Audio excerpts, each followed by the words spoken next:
The Lord everyone. प्रभु की स्तुति हो एक बार फिर से आज की सुबह। हमारे लिए कितना ही खुशी और आनंद की बात है कि प्रभु हर सुबह हमें एक रोशनी देता है और ये अवसर देता है कि सबसे पहले हम अपने दिन की शुरुआत करें उसके वचन के द्वारा। प्रभु ही तो है जिसने मुझे और आपको ये जीवन दिया है। मेरे प्रियो, बहुतों के लिए ये दिन कोई मायने नहीं रखता। उनकी दिन की शुरुआत होती है उनकी चिंताओं के साथ, और सबसे पहले उनकी चिंता होती है उनके फोन के साथ, उनके मोबाइल के साथ। हम सबसे पहले अपने फोन को उठाते हैं, ये चेक करते हैं किसने मुझको मैसेज किया, किसने मुझे गुड मॉर्निंग दिया, किसने मुझे वचन को भेजा है, किसने मुझे बाइबल की आयतों को भेजा है, कौन है जिसने मुझे फोन किया है। और हम अपने दिन की शुरुआत उन फोन कॉल्स के द्वारा और फोन के द्वारा करते हैं। चिंताएं और चिंताएं और चिंताएं। कितने हैं जो इस बात से अपने दिन की शुरुआत करते हैं, उनका जीवन सिर्फ चिंताओं से घिरा होता है। लेकिन हम परमेश्वर का धन्यवाद करते हैं कि प्रभु ने मुझे और आपको ये जीवन दिया है कि मैं और आप परमेश्वर के वचन के द्वारा अपने दिन की शुरुआत करें। मैं बहुत खुश होता हूं और आनंदित होता हूं और एक उत्सुकता मेरे अंदर रहती है कि हर एक नई सुबह परमेश्वर मुझे उठाएगा। मैं उठूंगा, सबसे पहले मैं परमेश्वर को धन्यवाद दूंगा, मैं उससे बातें करूंगा, मैं उसके करीब बैठूंगा।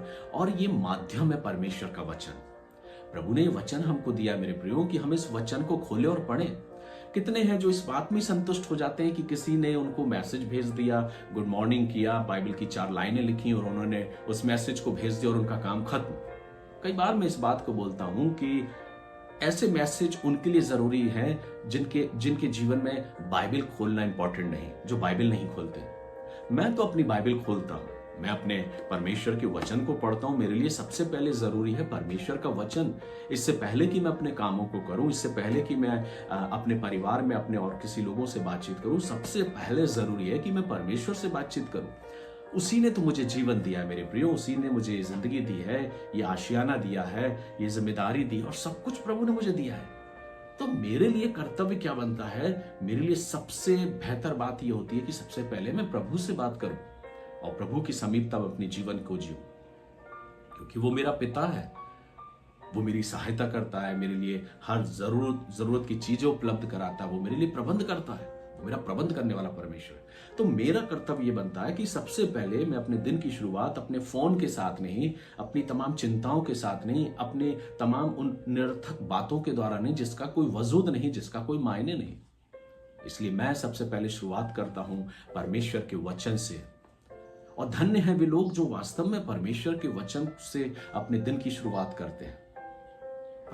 परमेश्वर के साथ बैठना, उससे बातें करना और अपने समय को उसके साथ बिताना, जो क्वाइट टाइम है, जो शांत समय, वो प्रभु के साथ व्यतीत करना। तो आइए हम परमेश्वर के वचन में चलें, प्रभु का धन्यवाद करें कि प्रभु हमारी आवाज को सुनने के लिए तैयार और आज की सुबह मुझे और आपको वो आशीष देना चाहता है। आइए हम वचन में चलें। आज मैं आपसे बात करना चाहता हूं यहेजकेल उसके 23वें अध्याय से, और यहां पर परमेश्वर 2 व्यभिचारिणी बहनों के बारे में बात कर रहा है। जब आप इस अध्याय को पढ़ेंगे तो आपको इस अध्याय की भाषा शैली थोड़ा सा अश्लील टाइप की लगेगी। आप जब इस वचन को पढ़ोगे तो आप कहोगे कि ये कैसी भाषा शैली है, किस प्रकार से परमेश्वर अपने बातों को लोगों के सामने रख रहा है। लेकिन परमेश्वर है, परमेश्वर है, आप उसको गलत साबित नहीं कर सकते, आप उसे गलत नहीं कह सकते। हाँ, चूंकि हमारी सोच गलत है, हम गलत है, हमारा सोचना गलत होता है, तो हम बेशक गलत सोच सकते हैं।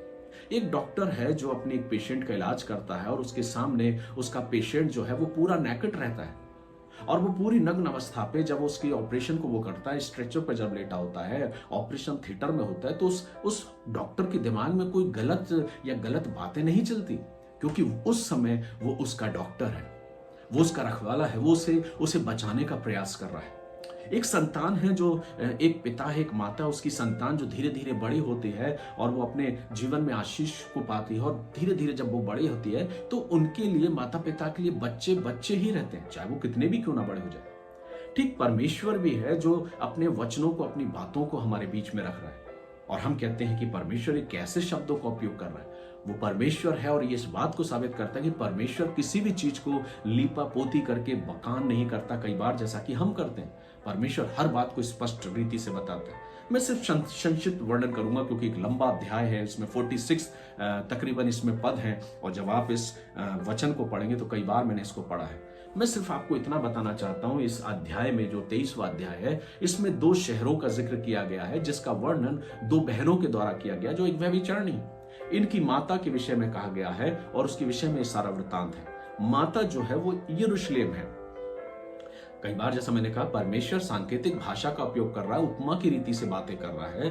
तो ये जो माता है, ये माता यरूशलेम है, और इस माता के विषय में परमेश्वर का वचन आगे हमें कुछ सिखाना चाहता है। और वो कहता है, परमेश्वर का वचन कहता है कि माँ जो इज़राइल है, और उसमें इज़राइल और यहूदा के पतन की बातें इस यहेजकेल 23 में दर्शाई गई है। विशेष हम 2 बहनों के बारे में जिक्र करेंगे जो व्यभिचारिणी बहन है। व्यभिचार का अर्थ क्या है बाइबल में? व्यभिचार एक जगह, व्यभिचार वो है जो हम जब किसी स्त्री की ओर कुदृष्टि डालते हैं या उसके साथ अपने रिश्ते को कायम करते हैं, वो है व्यभिचार। लेकिन यहां पर एक और जगह परमेश्वर वचन ऐसी बात करता है कि जब तुम मुझसे फिर कर दूसरी ओर चले जाते हो, उस रीति से बुत परिस्थिति में लग जाते हो, मूर्ति पूजा में तुम अगर लग जाते हो, तो तुम मुझे छोड़ रहे हो। मैं जो तुम्हें मिस्र की गुलामी से निकाल कर लाया, मैं तुम्हें जो अपने हाथों से तुम्हें बनाया, मैंने तुम्हारे लिए क्या कुछ नहीं किया, मैंने तुमसे बातें करी, अपने आप को तुम्हारे सामने दर्शाया, लेकिन फिर भी तुम मुझसे फिर कर उन राजाओं की तरफ चले गए, उन लोगों की तरफ चले गए जिनका जीवन इस प्रकार का है। मैं नहीं चाहता कि तुम इस प्रकार के जीवन को जियो। वास्तविकता भी तो है मेरे प्रियो, जब परमेश्वर स्वयं अपने आप को प्रकट कर रहा है, वो परमेश्वर जिन्होंने उसे मन्ना खिलाया, उन्हें हर प्रकार की आशीष दी, उनसे बातें किया और उनके बीच में वो उपस्थित रिया, रात्रि में उन्हें आग के खंभे की रीति से उन्हें रोशनी दी और दिन में बादल की रीति से छाया दी।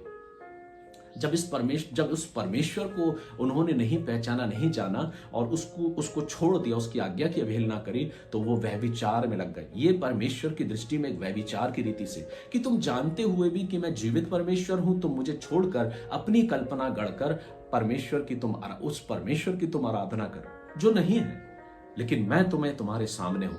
हो सकता है मेरे लिए और बहुतों के लिए वो मायने ना हो, पर मेरे लिए बहुत मायने, क्योंकि मैं जानता हूं मेरा परमेश्वर कौन है और मैं किसकी उपासना करता हूं। वो जीवित परमेश्वर है और वो जीवित परमेश्वर बातचीत करता है अपने वचन के माध्यम से।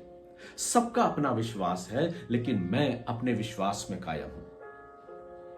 परमेश्वर का वचन कहता है उन दो बहनों के बारे में, जिसको एक को सामरिया कहा गया है और एक को यरूशलेम कहा गया है। सामरिया जो है उसके विषय में ये दर्शाया गया है। परमेश्वर का वचन कहता है, मैंने इसको लिखा है कि ओहोलाहा जो है वो सामरिया है। ओहोलाहा जिस बहन का जिक्र है, और ओहोलिबा जो यरूशलेम के बारे में वर्णन है।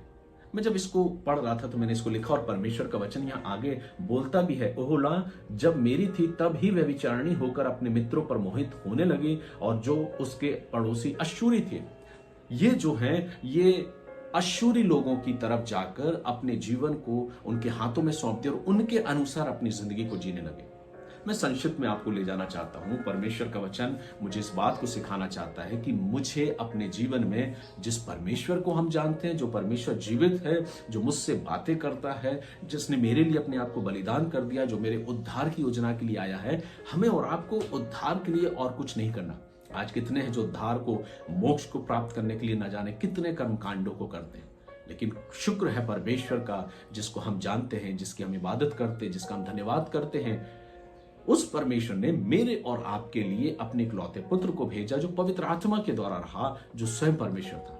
वो मेरे लिए आया, अपने आप को बलिदान किया, क्रूस पर अपने आप को बलिदान किया, और मुझे और आपको एक उद्धार की योजना दिया। उनको जो उस पर विश्वास लाते हैं वे अनंत जीवन को पाएंगे। जो सार है, निष्कर्ष है इस अध्याय 23 का, वो ये कि मेरा और आपका कर्तव्य ये बनता है कि मैं और आप अपने जीवन में परमेश्वर की आराधना करें, परमेश्वर की स्तुति करें और उसके नाम को धन्य करें, उसके प्रति विश्वास योग्य रहे, उसकी आज्ञा की अवहेलना ना करें और उसके प्रति विश्वास योग्य रहे। यही एक इंसान के, एक मनुष्य के दैनिक जीवन का नैतिक कर्तव्य है।